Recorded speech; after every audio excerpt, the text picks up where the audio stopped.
సత్యం ధర్మం SD news కి స్వాగతం.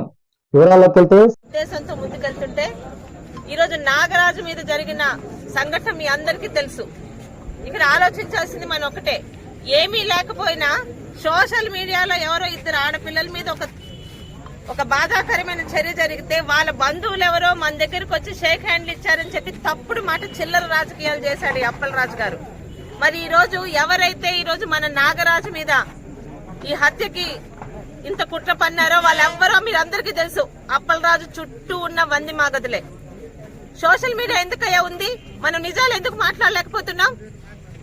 ఈరోజు పోలీసులు పూర్తి రక్షణ ఇస్తున్నారు. ముఖ్యంగా ఈరోజు నాగరాజు మనతో ఉండడానికి కారణం పోలీస్ డిపార్ట్మెంట్. మనందరి తరఫున మన పలాస పోలీస్ డిపార్ట్మెంట్ కి మనస్ఫూర్తిగా ధన్యవాదాలు తెలుపుకుంటున్నాం.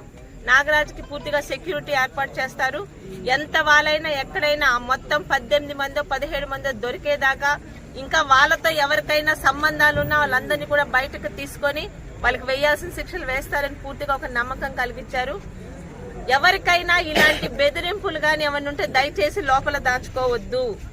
మాకు ఇలాగ బెదిరింపులు ఉన్నాయి, మాకు భయపెడుతున్నారంటే డైరెక్ట్ గా రండి, పోలీస్ స్టేషన్కి వెళ్లి కంప్లైంట్ రాసి వాడిని పిలిపించి మాట్లాడిద్దాం. అంతేగాని ఎవరు లోపల పెట్టుకోవద్దు. ఈ విషయంలో నిజంగా మీ అందరూ ఇలాగ స్పందించి ఇక్కడ దాకా రావడం నాకు సంతోషం. ఎందుకంటే కష్టాల్లోనే ఒకటిగా ఉండాలనేది ఈ రోజు తెలుగుదేశం పార్టీ నిరూపించింది. మరొక్కసారి అందరికీ ధన్యవాదాలు. అలర్ట్ గా ఉందాం. ఎక్కడ ఎవరికి ఏ విషయం తెలిసినా పోలీస్ దృష్టిలో పెట్టండి అని చెప్తున్నాను.